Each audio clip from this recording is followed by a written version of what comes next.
Meu nome é Rafael Ribeiro Espera, eu sou médico do Hospital das Clínicas da Faculdade de Medicina da USP, do Ambulatório de Neurologia Cognitiva e do Comportamento. Então esse vídeo é para falar basicamente os highlights, né, os principais tópicos do Congresso da Academia Americana de Neurologia, o Congresso anual, especificamente do tema cognição e demência. Tá? Então a gente vai se ater principalmente a esse tópico. Né?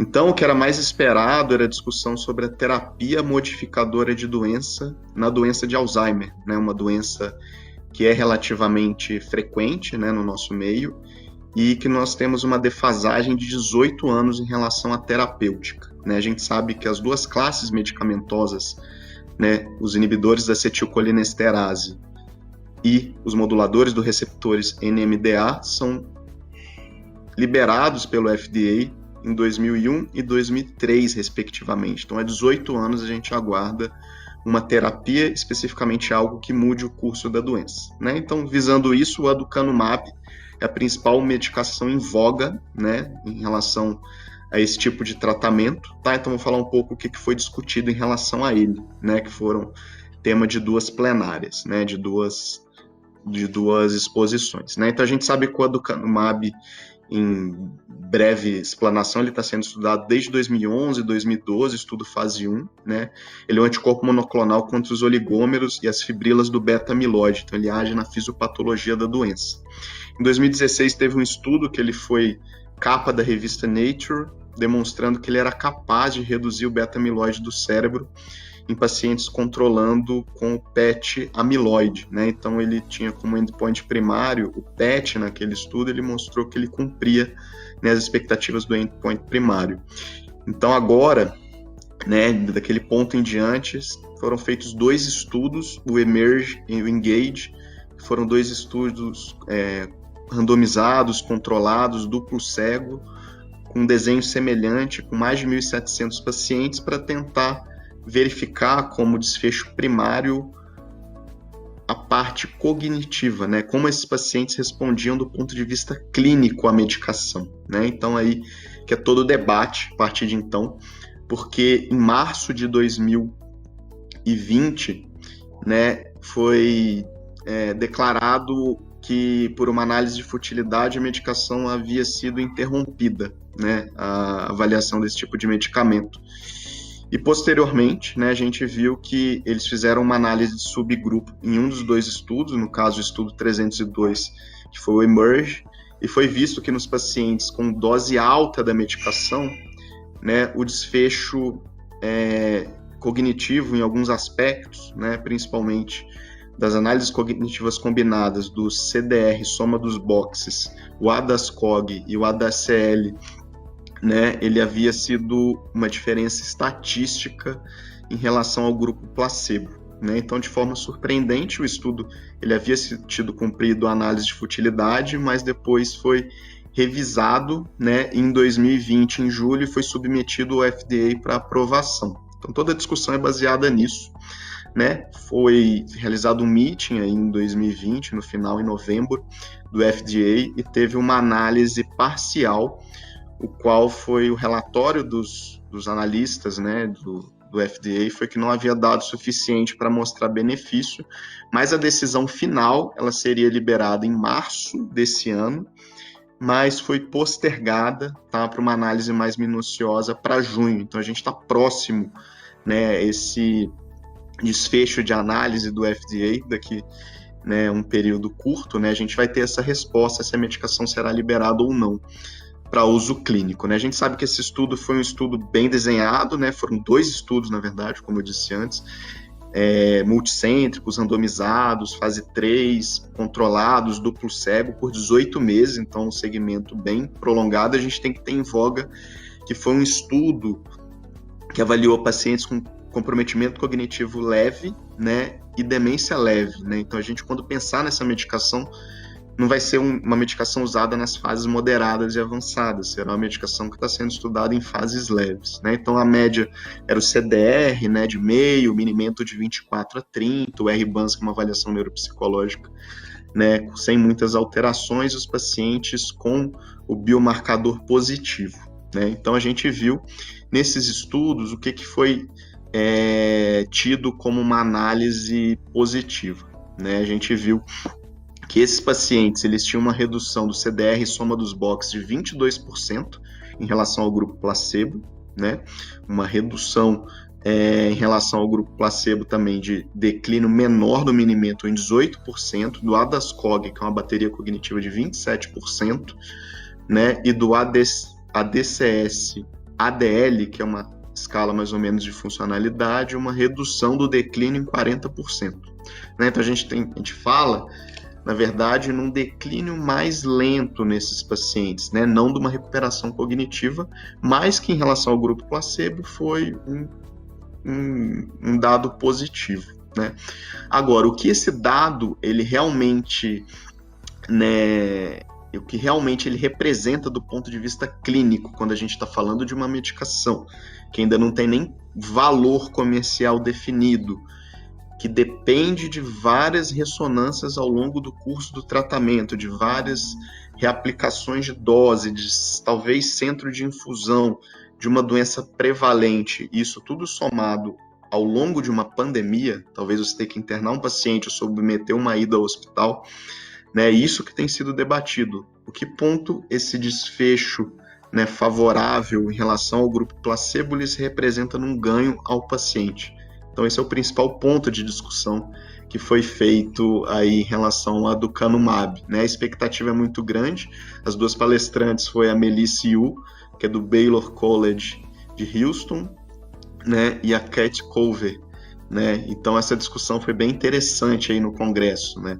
E em relação também à possibilidade de alguns efeitos colaterais, a gente sabe que existe o amyloid related imaging abnormalities, que são imagens em geral de edema e às vezes microhemorragia, siderose, que são frequentes nesse grupo, então aí a necessidade de ressonância, né, de controle nesses pacientes, mas que a maioria das vezes tem um desfecho favorável com o tempo ou com a suspensão da medicação por um período, né? Então isso gerou todo um debate, né? Por isso a demora do FDA em dar essa resposta, né? A gente sabe que quando surgir esse tipo de medicação, esse tipo de terapêutica, terá um impacto muito grande do ponto de vista médico global, né? Do ponto de vista inclusive financeiro, de cobertura de convênio. Então tem que ser uma decisão muito bem, né, balizada para a gente poder ter um acompanhamento, né, e uma discussão até ética, econômica, filosófica e legal do que será aprovado, né? Então esse é o principal debate aí, eu acho, do ponto de vista cognitivo.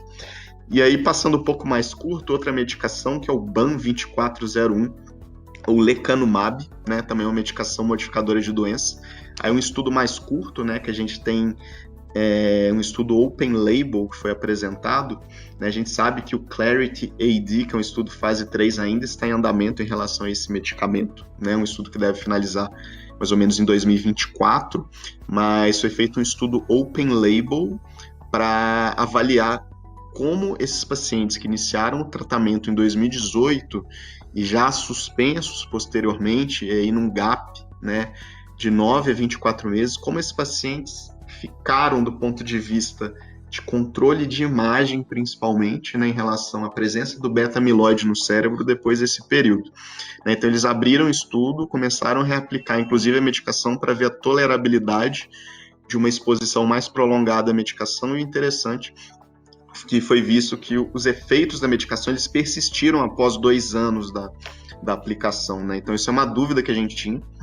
A gente sabe que a medicação tem um efeito em retirar o beta-amiloide, que é uma das patologias, né, principais aí no cérebro dos pacientes com doença de Alzheimer, mas a gente não sabia como isso ficaria ao longo do tempo, né? E o que foi visto, e aí de forma importante, é que essa medicação tinha um efeito sustentado, né? E outra coisa interessante, né, como foi aberto parte desse estudo, né, a parte open label que foi apresentada, foi visto que a dosagem, né, de 10 mg quilo 2 vezes ao mês, ou seja, a cada 14 dias, ela tinha um efeito de mais rápida retirada do beta-amiloide do cérebro, né, de mais rápida redução. E a gente ainda não sabe, né, do ponto de vista de desfecho clínico, é isso que o estudo, né, do Clarity AD irá nos mostrar em 2024, né, o desfecho clínico, a relevância, né, do ponto de vista funcional, como que será, né, o impacto clínico da medicação, né, assim como o aducanumab, mas é uma expectativa aí positiva dessa medicação, né? A gente sabe que tem tido muita dificuldade, né, muito investimento, mas pouca resposta atual em relação a essa classe de medicação, mas é a nossa principal expectativa atual dos estudos fase 3, vamos dizer assim, né? Alguns questionamentos, então, em relação à parte clínica, né? Em relação também a essas imagens, né, relacionadas à infusão, né, que é uma característica dessa classe medicamentosa, né, um efeito adverso, foi um pouco menos frequente, né, em relação ao aducanumab, né, uma média de 10%, e depois foi até questionada quando foi aberto a discussão em relação ao área H, em relação aos desfechos hemorrágicos, né, de efeito colateral da medicação, mas foi, segundo eles, um desfecho relativamente baixo de 7%. Né? Então, assim, isso baseado na terapêutica da doença de Alzheimer, é o que a gente tem mais claro em relação às medicações, né, disponíveis, o aducanumab e o lecanemab, e eu acho que é uma expectativa grande, né, em relação ao que será, né, de desfecho nos próximos anos desses estudos e a resposta do FDA, né, que a gente aguarda de forma ansiosa, apesar desse parecer negativo do FDA de novembro, né, a gente aguarda aí a resposta final em junho, para a gente, né, ter um parecer mais técnico da medicação. Outras coisas relevantes, teve uma palestra do Julio Rojas, da Universidade da Califórnia, em relação a outro trend topic aí da neurologia cognitiva, que são os biomarcadores séricos, né? A gente sabe que hoje em dia, para a gente acessar os biomarcadores das doenças neurodegenerativas, existem duas opções mais consolidadas, que é o PET-Tau, PET amiloide, né? E a dosagem no líquor, que é um método invasivo. O PET, ele é caro, então hoje em dia se busca um método mais fácil, né, do ponto de vista de manuseio, de reprodutibilidade e custo, né? Então, o método sérico hoje é o que é bastante discutido, né, do ponto de vista de neurologia cognitiva do comportamento. E aí ele trouxe um achado do estudo deles, né, da Universidade da Califórnia, em relação ao neurofilamento de cadeia leve sérico, né, usando o método Simoa, que é um método relativamente reprodutível, fino, né, vamos dizer assim, e comparando ele com o Tau, né? O que a gente sabe no líquor? Que nas patologias de degeneração lobar frontotemporal, né, o neurofilamento de cadeia leve, ele se acende, ao contrário da fosfotal, que ela fica mais elevada nas patologias de doença de Alzheimer, né?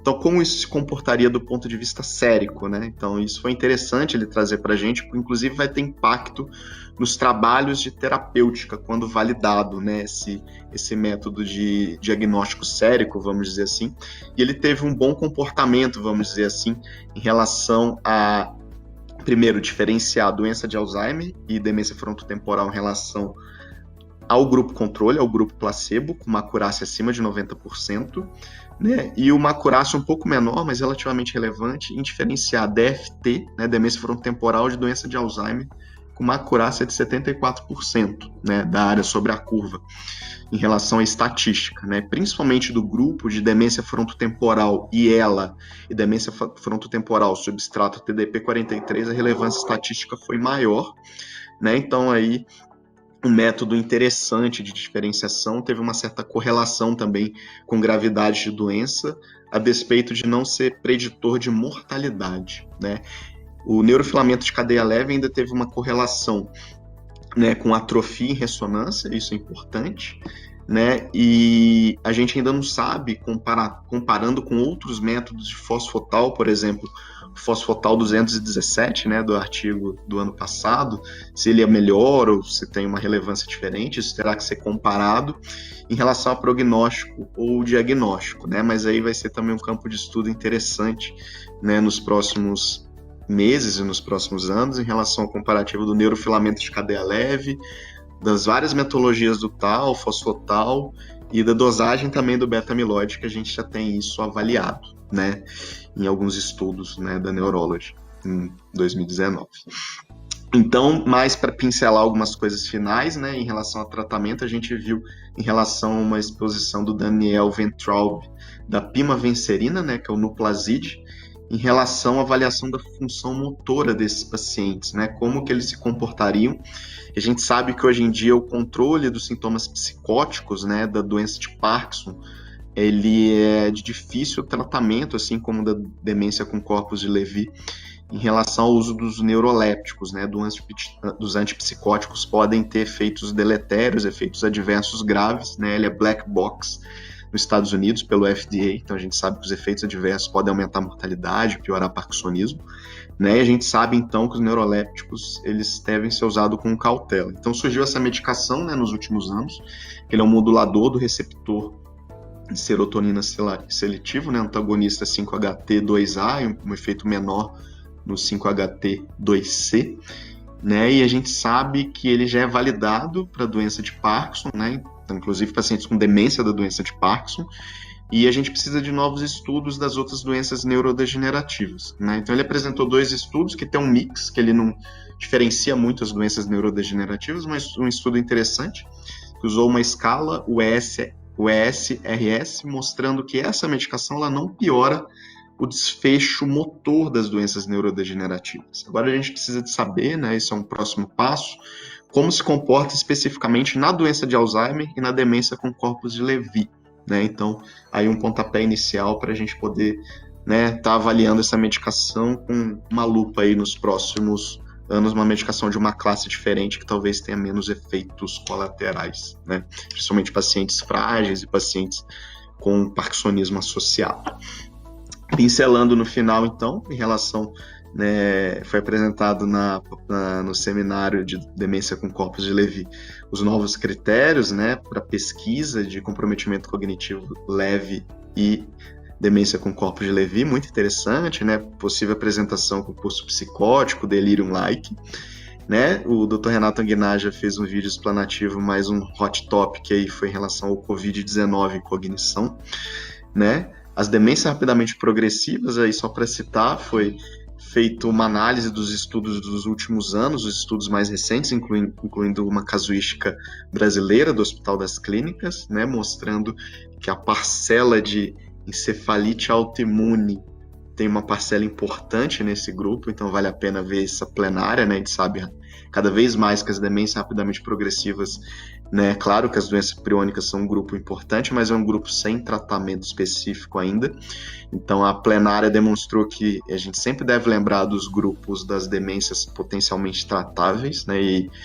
principalmente as causas autoimunes, e uma coisa interessante que eu vi também em relação à demência frontotemporal, bilinguismo, neuroplasticidade, reserva e resiliência cognitiva, né? Então, a gente, né, como tem buscado tratamento para essas demências, tem que lembrar também dos fatores preventivos, né?